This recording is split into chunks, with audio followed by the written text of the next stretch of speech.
What's up guys, the GoPro Hero 6 has just been released. Believe it or not, this thing shares a lot of similarities with Apple's new iPhone 8 Plus. In fact, directly competing with its camera capabilities. It can do 4K 60 frames per second now and 1080p 240 frames per second slow motion. So for a $500 action camera, I wanted to see how does this camera quality compare to Apple's latest iPhone 8 Plus, which I think is way ahead of its time with the camera technology behind it. It only possible with the A11 Bionic chip inside. So let's go ahead and do a head-to-head camera comparison with something I usually don't compare it to, but for a $500 camera that touts the same capabilities as the iPhone, I have to. Anyways, I wanted to open this up real quick. I've had GoPros since the 2, it's been a very long time that I've been with this company. So for them to release something like this that matches the iPhone for a huge price tag, that's a bit crazy. Alright, so there's that, and I believe this shares the very same form factor with the GoPro Hero 5. Honestly, it's what that camera should have been, 4K 60 to begin with. I think they just dragged their feet just to make more sales, of course. But anyways, yeah, looks extremely similar. It's got the very same build on the outside here. Now, obviously, there are conveniences that this one has that the iPhone doesn't. I mean, it's water resistant, 33 feet, waterproof.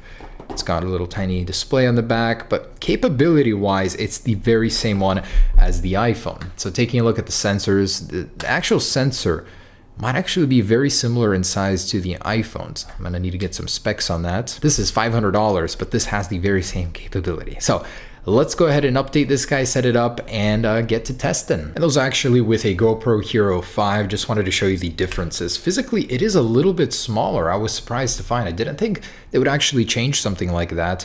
The camera sensor size, or the lens itself, is exactly the same size, but the overall form factor is a little bit smaller. Screen size appears to be the same. Lettering here is a little bit brighter, more visible, smaller LED over here. So there are some little differences between the two, which I was a little surprised to find. Alrighty, so this is 4K 60 frames per second. And believe me, I know one of these is an action camera, so these are gonna be much different as much as they are the same in the capabilities. So, just a forested area here. Let's go from light to dark. Look at that bleeding.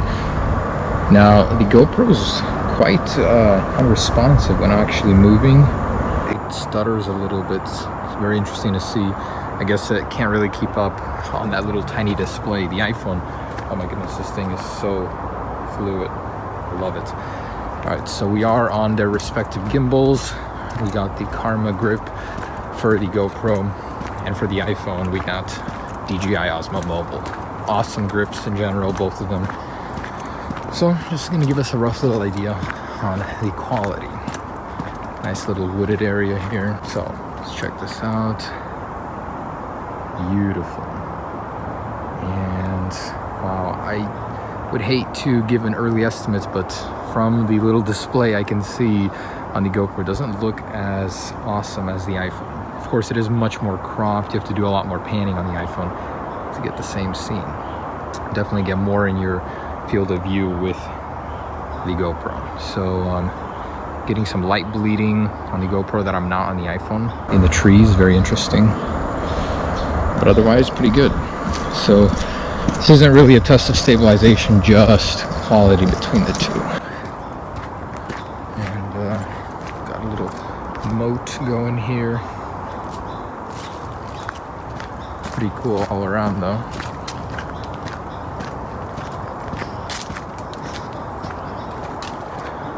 Autumn is starting to kick in. We got leaves everywhere.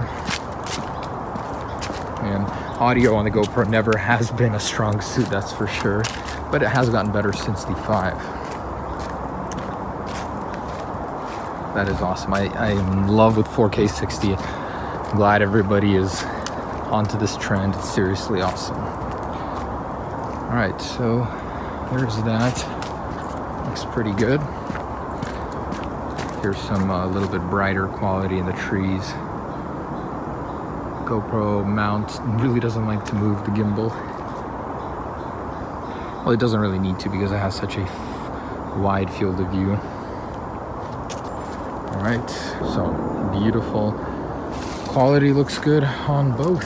Let's get some closer detail on some stuff. And just some up close shots. Obviously you don't get the bokeh that you would get on the iPhone with the GoPro, no matter how close you get.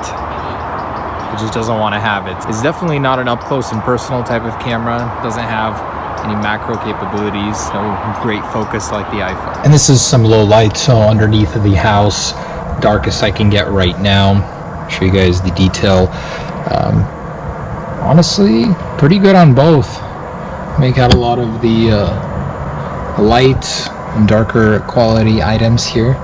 So not bad on both. And just for some slow-mo.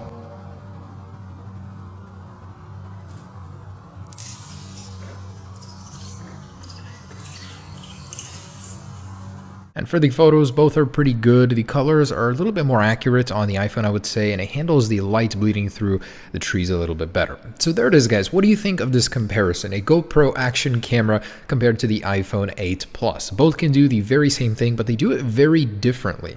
As a summary, I'd like to say the GoPro has some great quality, but it's not what you would expect for a dedicated $500 camera. I mean, the quality on the iPhone, to me, was better. So minus the action camera part and waterproofing, the iPhone 8 Plus does the same video recording capability better than a dedicated $500 action camera. Hope you guys enjoyed this little review, not something typical, but still was great to see. Peace.